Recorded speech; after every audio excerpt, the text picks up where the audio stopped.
Screen share कर रही हूँ मैं। अच्छा, हाँ,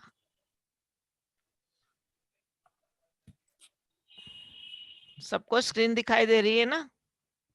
हाँ हाँ बरोबर दिख रही है। ओके ओके, चलिए मंगलाचरण के लिए हाथ जोड़ लीजिए। नमः श्री वर्धमानाय निर्धूत कलीलात्मने सालोकानां त्रिलोकानां यद विद्या दर्पणायते यद विद्या दर्पणायते यद विद्या दर्पणायते। वीणा दीदी, आपको कुछ बोलना है? आपने रेज हैंड किया नहीं ना? आगे बढ़ू?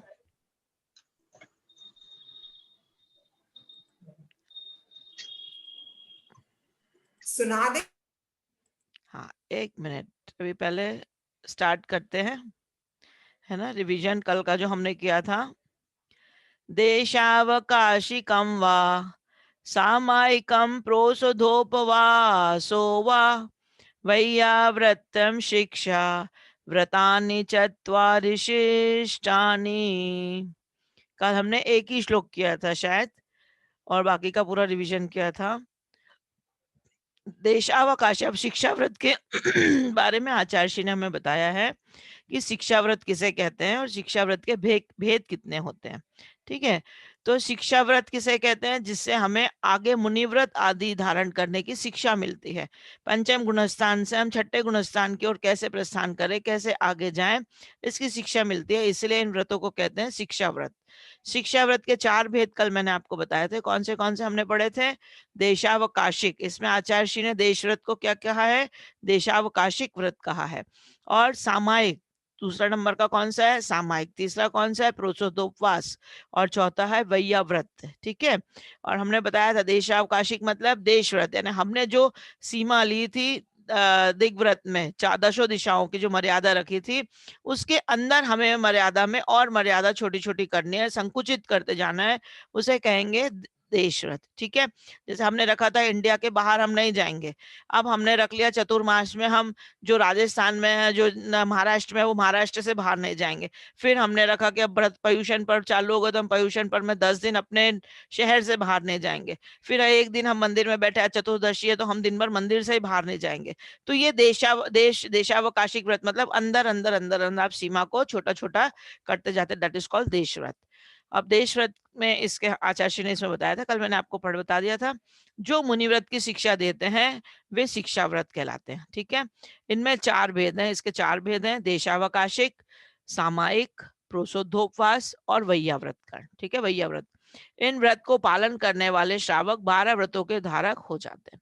जो 12 व्रत को धारण करते हैं, जो दूसरी प्रतिमा के धारी होते हैं, उन्हें कहते हैं श्रावक। जो प्रतिमाधारी होते हैं दूसरी प्रतिमा के, उनके ये 12 व्रत होते हैं जो हमने पढ़े, 5 अणुव्रत, 3 गुण व्रत और 4 शिक्षा व्रत। ये 12 व्रत होते हैं प्रतिमाधारी 2 नंबर वाले, 2 प्रतिमा धारण जो करते हैं उनके।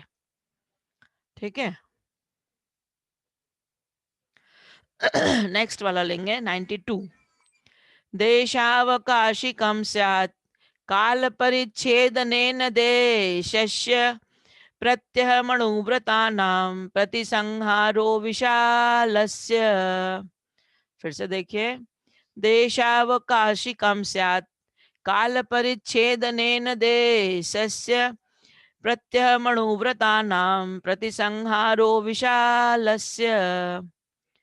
इसमें आचार्य ने बताया है देशावकाशिकं स्यात् काल परिच्छेद नेन देशस्य प्रत्यह मणुव्रतानां प्रतिसंहारो विशालस्य।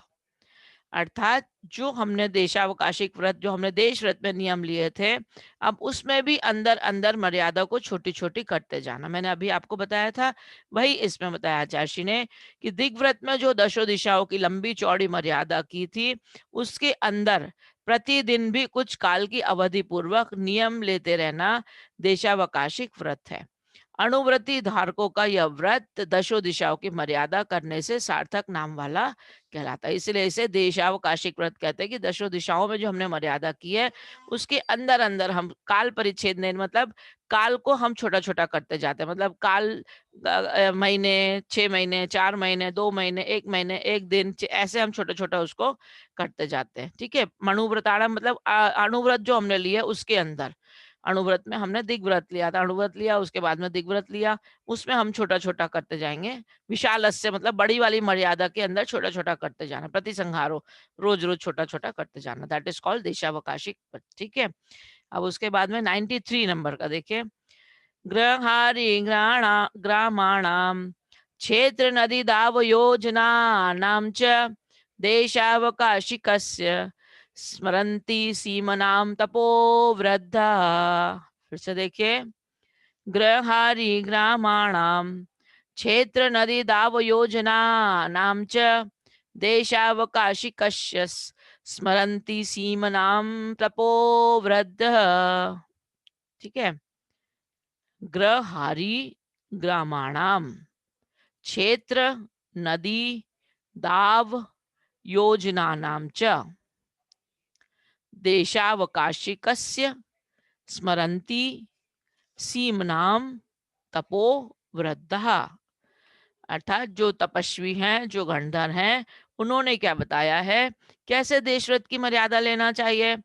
तो ग्रह, ग्रह मतलब अपने ग्रह से बाहर नहीं जाएंगे, हारी मतलब गली से बाहर नहीं जाएंगे, ग्रामाणा मतलब गांव से बाहर नहीं जाएंगे। कैसे सीमाएं लेना है आपको, क्षेत्र मतलब इस गांव के बाहर का जो क्षेत्र है उससे हम बाहर नहीं जाएंगे, या इस जिले से बाहर नहीं जाएंगे, ऐसे क्षेत्र।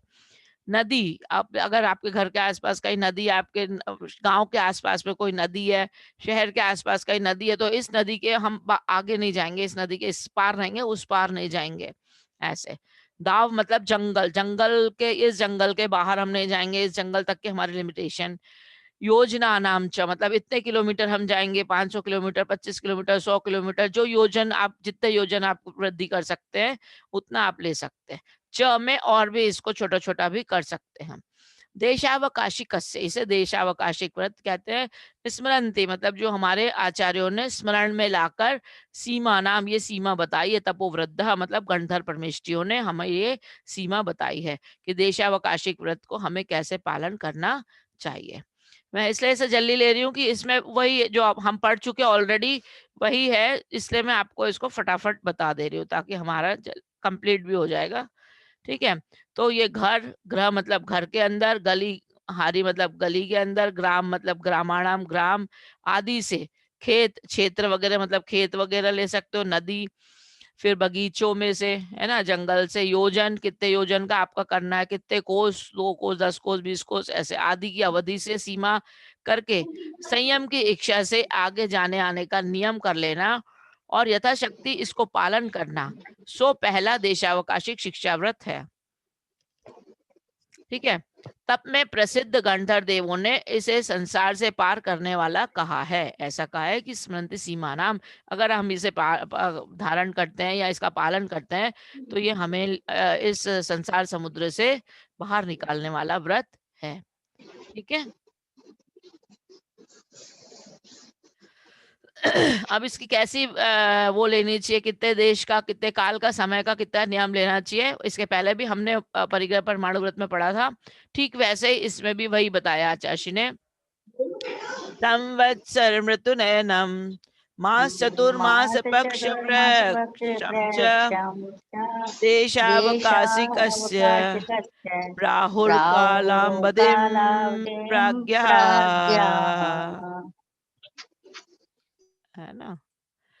फिर से देखिए, संवत्सर मृतुरैनम मास चतुर्मास पक्ष मृक्षम च देशावकाशिकस्य प्राहु कालांबधिम प्राज्ञः।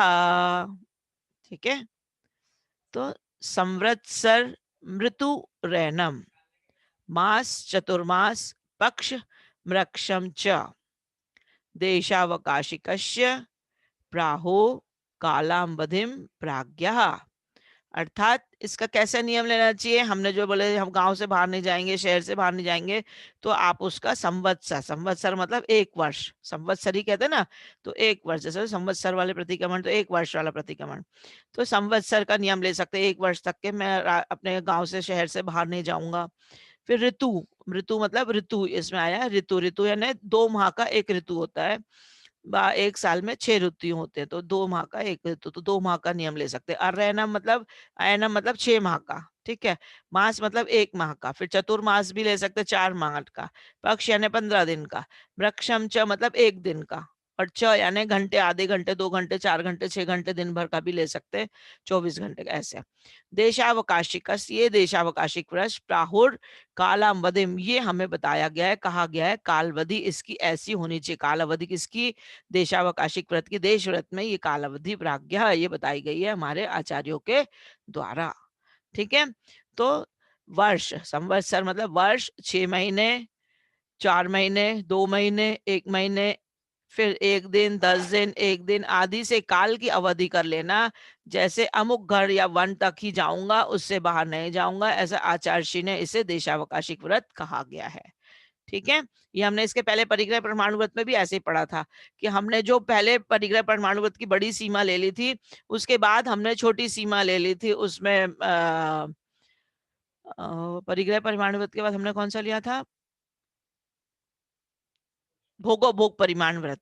उसमें भी ऐसे ही सीमा लेनी थी, जो हमने साल भर की बड़ी सीमा ली थी, 1000 कपड़े नहीं रखेंगे, फिर उसको छोटी छोटी सीमा ले ली थी कि हम तो 1 दिन के लिए इतना यूज करेंगे, 1 दिन यहाँ जाएंगे, 1 दिन ऐसा करेंगे, 1 दिन ये खाएंगे, 1 दिन ये नहीं खाएंगे, सुबह खाएंगे शाम नहीं खाएंगे, दिन दिन में हम छोटे 1 दिन, 2 दिन, 5 दिन, 10 दिन, कैसे मर्यादा लेना भोगो भोग परिमाण में, यही आचार्य ने उसमें भी बताया था। ऐसे इसमें भी काल अवधि आपको छोटी छोटी छोटी छोटी आपको करते जाना है, ठीक है। तो ये देश व्रत की काल की मर्यादा बताई आचार्य ने।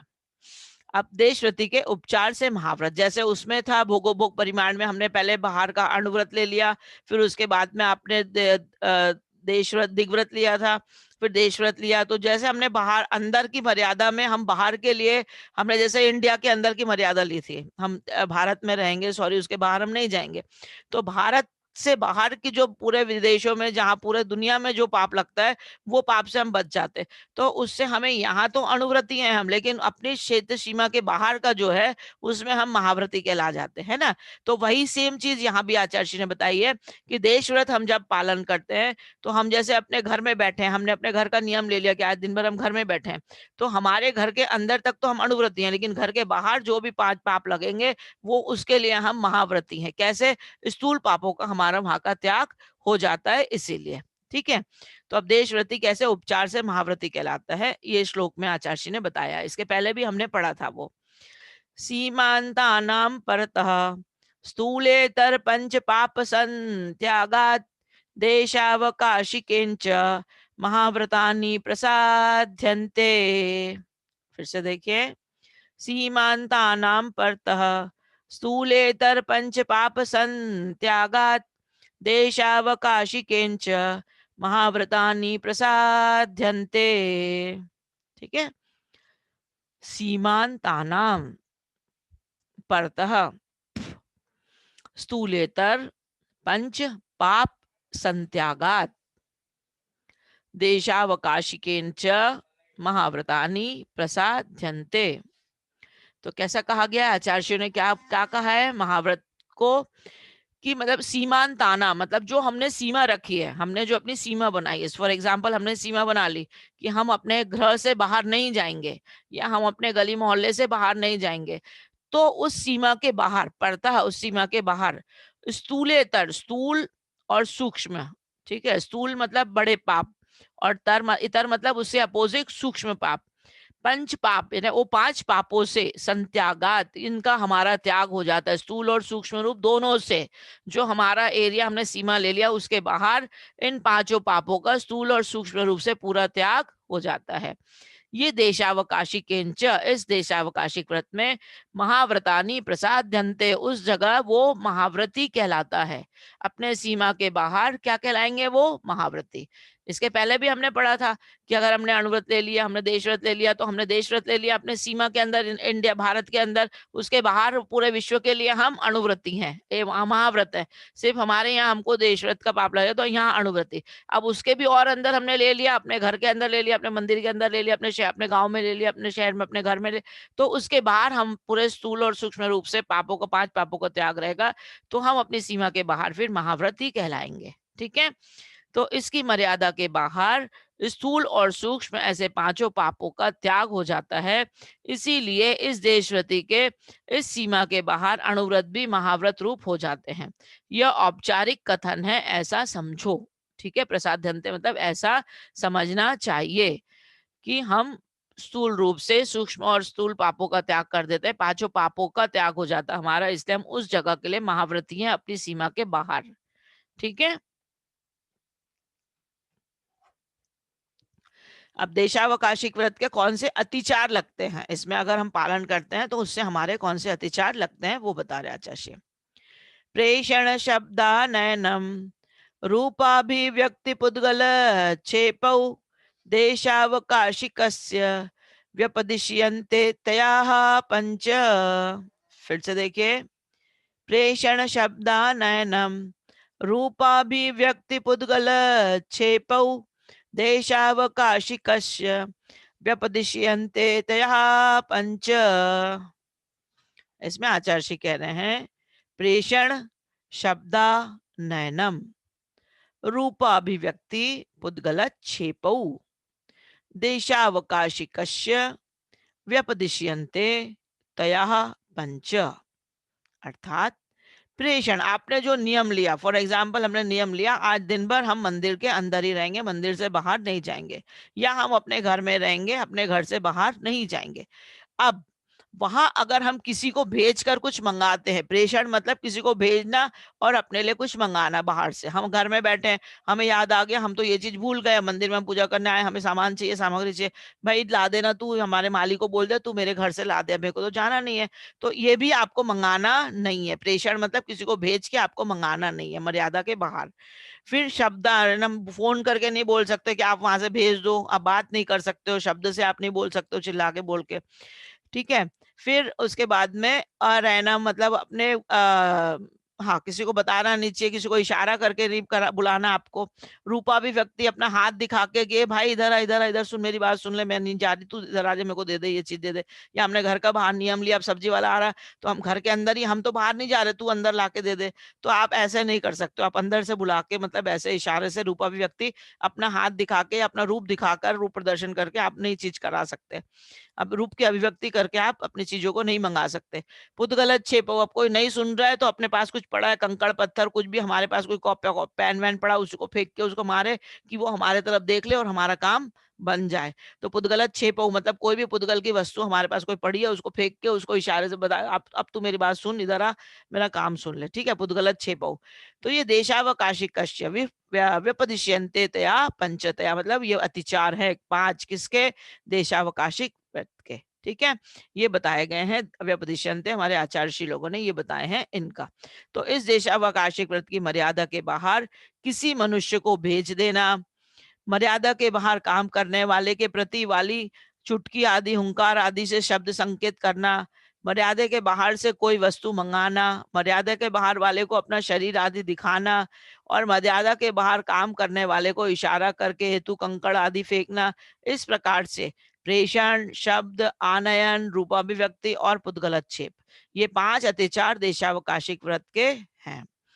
समझ आया आप लोगों को? तो ये 5 अतिचार है देश व्रत के। अगर आप हमने कोई मर्यादा ले ली तो हम उसके अंदर ही रहना चाहिए, उसके बाहर हम फोन पर या किसी से बोल के या बात करके या इशारा करके हम उन चीजों को मंगा नहीं सकते जो हम भूल गए। अगर भूल गए तो भूल गए, उनका आचार्य का कहना है कि आप जहां हो जैसे हो, फिर आप मर्यादा लेकर ही अपने उसी में रह जाए। ठीक है, तो ये पुद्गलत छेप हो, ये देशावकाशिक व्रत का 5 अतिचार आचार्य ने बताए हैं। अब उसके बाद में आ जाता है सामायिक व्रत का लक्षण। सामायिक व्रत में ले लू, एक और ले लू, है ना? हाँ जी मैम। ओके। ले लो। असमय मुक्ति मुक्तम पंचाघानामशेष भावेन सर्वत्र च सामायिकः सामायिकम नाम शंसन्ति। फिर से देखिए, आसमय मुक्ति मुक्तम पंचाघानामशेष भावेन सर्वत्र च सामयिका सामयिकम नाम शंसन्ति।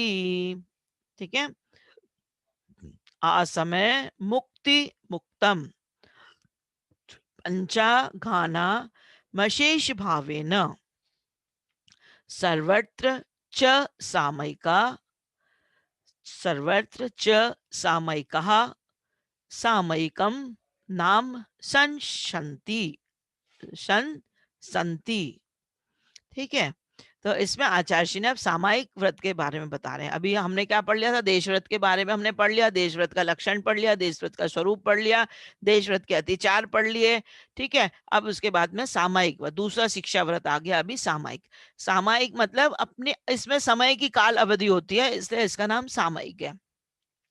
तो असमय मुक्ति मुक्ता मतलब अपने एक लिमिटेड समय के लिए आपको बैठना है।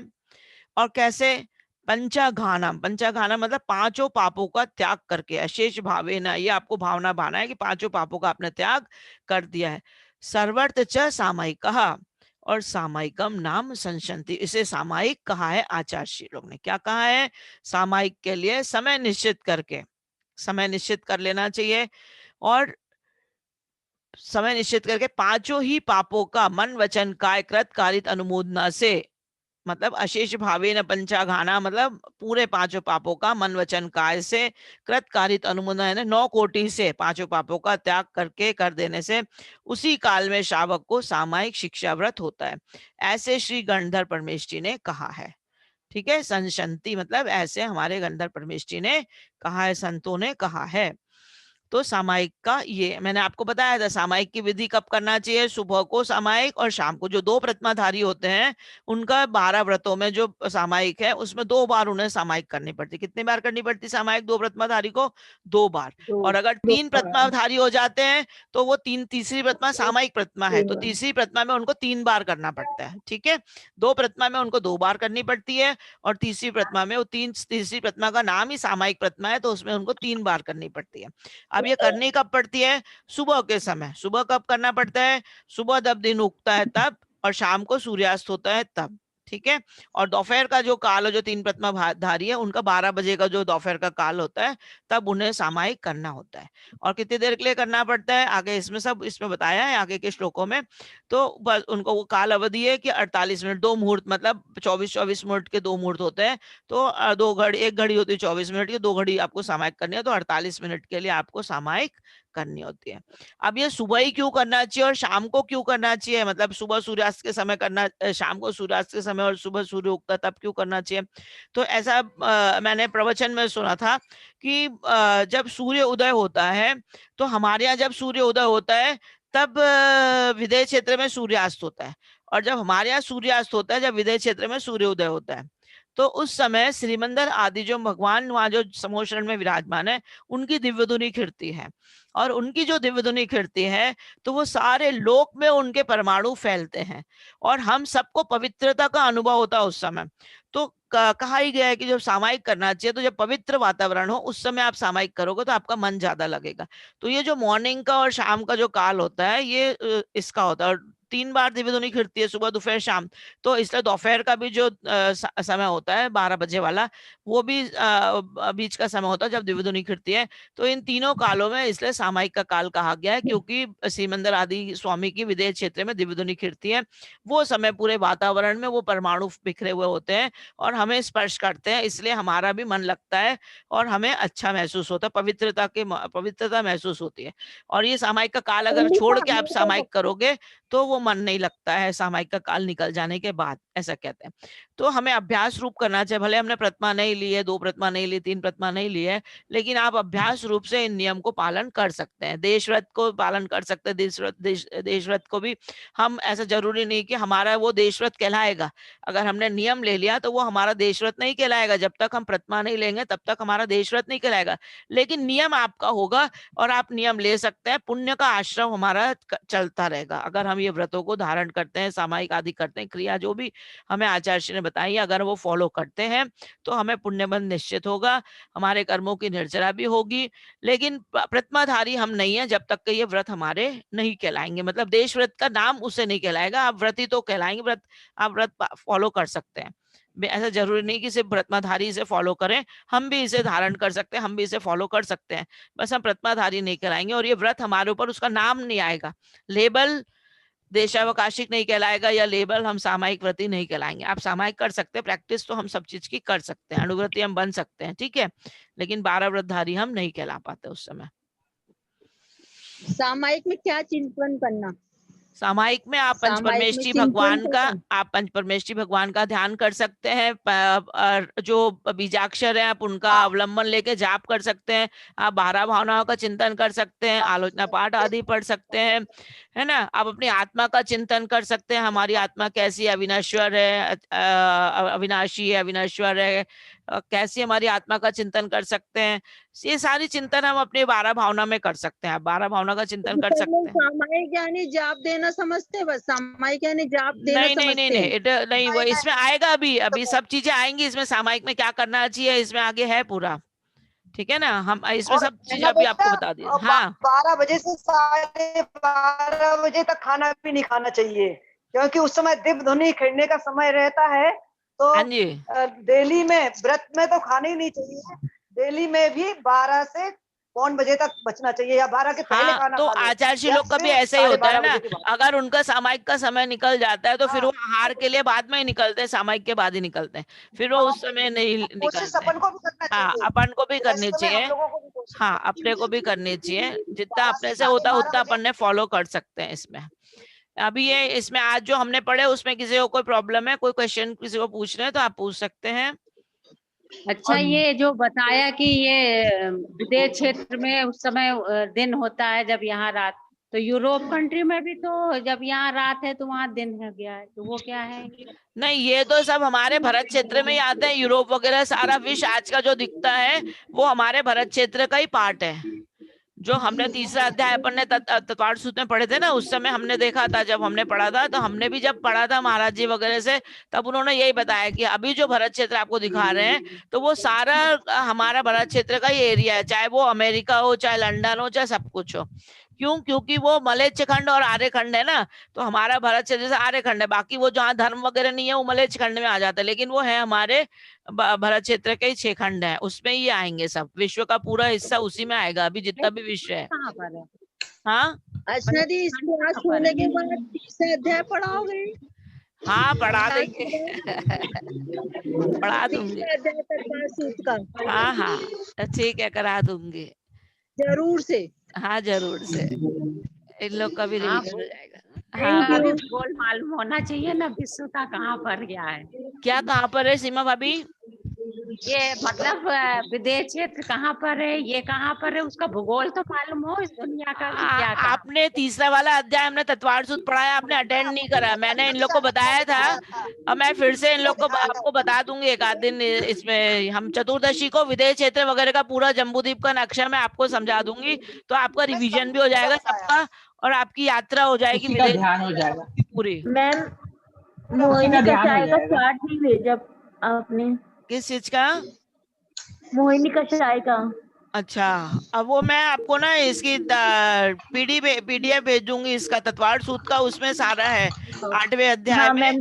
हाँ, 8वें अध्याय में है पूरा। जो इन लोग के पास पीपीटीज हैं सारी, जो पहले जिन्होंने अटेंड की थी ना क्लासेस, उनके पास तो पूरी पीपीटीज है तत्वार्थ सूत्र की।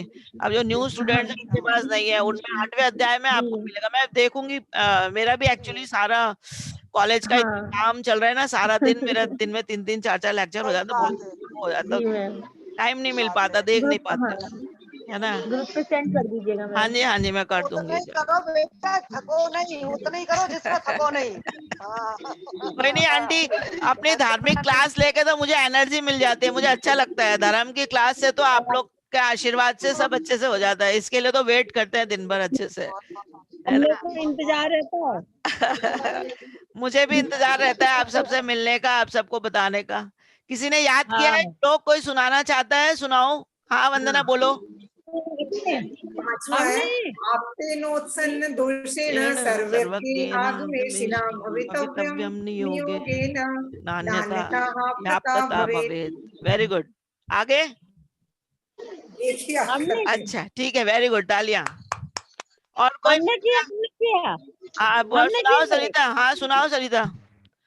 अन्यूनम अतिरिक्तम याथा तत्थं तथ्यं विना च विपरीतात् विपरीतात् निसन्देहं निसन्देहं वेद वेद यदा ज्ञाननागमिना प्रथमानि योगमर्था ध्यानं चरितं पुराणमपि पुण्यं बोधि समाधि निदानं बुद्धि बोधि समीचीनं। बस दो। वेरी गुड, वेरी गुड, बहुत अच्छा। ये दूसरा अध्याय चालू हो गया आपका, दूसरा अधिकार ज्ञान वाला, सम्यक ज्ञान का। और किसी ने हाँ। याद किया है? Alankrita, have you learn? Ma'am अभी नहीं, आगे करके सुनाऊंगी। Okay okay. वर्षा, क्वेश्चन है मैम। रीति भाभी, मैम एक क्वेश्चन है। हाँ बोलो बेटा, पूछो। मैम ये विदेह क्षेत्र में यही सूर्य दिखता है जो सूर्य हम देख पा रहे हैं? नहीं, हमारे जो अपने जैन शास्त्रों के हिसाब से 2 सूर्य और 2 चंद्रमा है ना? अपने जम्बू द्वीप में 2 सूर्य और 2 चंद्रमा है। अपने साइंस के हिसाब से अलग है, और हमारे जो अपना विदेह क्षेत्र अपने बताते हैं 2 सूर्य 2 चंद्रमा। एक यहाँ जब डूबता है तो दूसरा वहां पे निकल जाता है, मतलब इस टाइप से होता है। वो दूसरा है, हाँ ऐसे 2 सूर्य 2 चंद्रमा है। जम्बू द्वीप में ही है ना विदेश? हाँ जम्बू द्वीप में ही है विदेह क्षेत्र। मैं आपको अभी ये चतुर्दशी को मुझे याद दिला देना, 13 को, जो चतुर्दशी के पहले मैं आप लोगों को फिर ये आपका उस दिन मैं आपको इसका ध्यान करा दूंगी, पूरा जम्बू द्वीप वाले नक्शे का, तो आपका ध्यान भी हो जाएगा। अच्छा हाँ। अच्छा दी, तत्वात सूत्र वाली पढ़ाई कराना, तत्वात सूत्र वाली 3 अध्याय की। ओके ठीक है ठीक है ठीक है, मैं उसका मैं देख लूंगी, अगर मेरे पास उसकी रिकॉर्डिंग पड़ी होगी ना तो मैं आप लोग को शेयर कर दूंगी उसका यूट्यूब लिंक पे भी, तो आपको समझ में आ जाए। सामने अच्छी लगती, सामने पढ़ो तो समझ में आती। ओके मैं समझा दूंगी, ठीक है, चतुर्दशी को करा दूंगी। अच्छा और कोई सुनाना चाहता है? वर्षा, याद हुए? नहीं, मेरे पास ना एक्चुअली में टाइम भी नहीं मिल रहा और थोड़ा सा देख भी नहीं पा रही। अलग से रहते हैं ना एक साथ लाइन से, तो अपन देख भी पाते हैं। अब वो पहले उतारने पड़ेंगे कॉपी में, फिर याद करना पड़ेगा। प्रिंट आउट निकाल लो ना, उसके प्रिंट आउट निकाल लो ना वर्षा। अरे प्रिंटर भी खराब हो गया, बाहर जा नहीं रहे। अच्छा ठीक है कोई नहीं, करती हूँ हाँ अगर प्रिंट आउट, क्योंकि मैंने पहले अध्याय के पूरे 40-41 एक साथ दिए हैं, दूसरे अध्याय के दिए, तीसरे मैंने इसलिए तो अधिकार हिसाब से दिए पूरे, टोटल दिए हैं पूरे। एक आध काम से कुछ जाएंगे ना बाहर तो इकट्ठा करवा लूंगी। इकट्ठा, पहले अधिकार का अलग है, दूसरे का है, तीसरे का, ऐसे मैंने टोटल दिया, अलग अलग अधिकार के दिए हैं। आप उसका कंप्लीट है पूरा। नहीं वो तो तुम्हारे बोलते हुए है ना, लिखित वाले कहाँ हैं? लिखित भी दिए हैं पूरे, क्योंकि मैं सुनती हूँ, बाकी बोलने में सुनती हूँ, लिखित वाले है ना, तुम देखो उसमें कंप्लीट, उसमें लिखा है कंप्लीट 4th अधिकार, कंप्लीट 3rd अधिकार, तो उसमें पूरा लिखा हुआ है, कंप्लीट लिखा है उसमें, वो मतलब उसमें पूरे सिर्फ वही है। मैम किस नहीं मैंने ये जो अपनी रोज की मीटिंग होती है ना, यही वाले देखे जितने नहीं, ये तो YouTube पे है, ये YouTube लिंक है, इसका तो लिंक है, और उसके इसमें लिंक नहीं है, वो पीपीटीज हैं, जैसे पहले अपना तत्वार सूत्र का होता था वैसे पीपीटीज के रूप में वो। हाँ समझ गई मैं, देख लेती हूँ, वो पूरा पीपीटीज का है। हाँ बोलो। क्वेश्चन है, जैसे देशावकाशिक बोला आपने, हाँ। तो उसमें सिर्फ बाहर घूमने की, आने जाने की, ये मतलब इसकी मर्यादा रहती है और कोई चीज की मर्यादा नहीं रहती देशावकाशिक नहीं, बाकी चीज की तो हमने भोगोपभोग परिमाण में तो ले ली ना, खाने पीने की सारी भोगोपभोग परिमाण में आ गई मर्यादा, भोग उपभोग की चीजों की उसमें चली गई ना, इसमें केवल आने जाने की मर्यादा, देश व दशों दिशाओं में जो मर्यादा ली है उसके अंदर हमने मर्यादा लेना है। अच्छा हाँ, ये आने जाने की मर्यादा का है देशावकाशिक, देशव्रत, ठीक है। हाँ हाँ हाँ हाँ हाँ। मैम आपने क्या है इसकी पीडीएफ मैम किस पे सेंड करी है आपने? ये वाले ग्रुप पे है बेटा। तुम पहले नहीं थी ना, तो तुमने पहले का अटेंड नहीं किया, तुम्हें मिला नहीं होगा। मैं अलग से फिर से भेज दूंगी इस पे। कंप्लीट फर्स्ट, सेकंड, थर्ड, चौथा अधिकार चारों में भेज चुकी हूँ कंप्लीट इसके। अच्छा फिर से रिपीट कर दूंगी ताकि सबको मिल जाएंगे। वो पीछे चला गया होगा ग्रुप पे, ठीक है जिनवाणी। हाँ और हाँ, न्यू एड। हाँ वो है ना, अभी है ना गणधर बलय विधान कर रहे हैं, गर्दन हाँ, विधान हाँ, विधान कर रहे हैं। हाँ।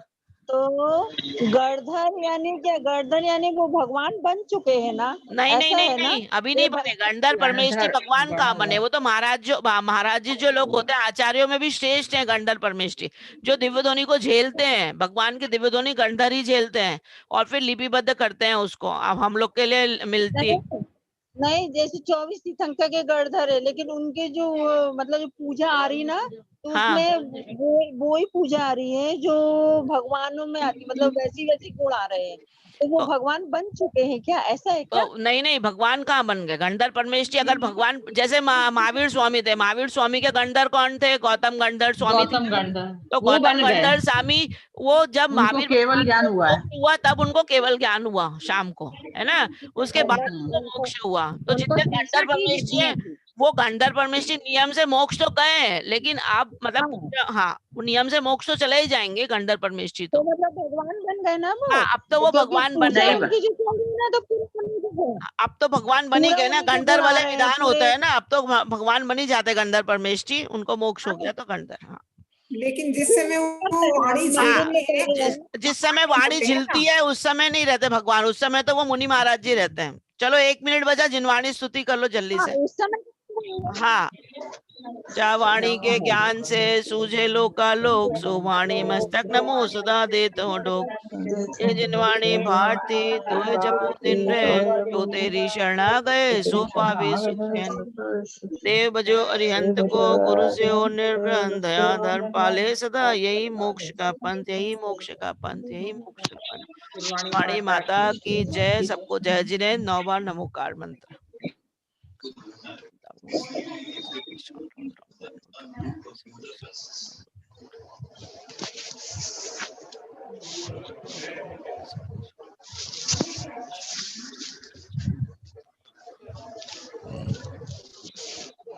जिनवाणी माता की जय। द्वादशांग समय समाप्त हुआ आपका।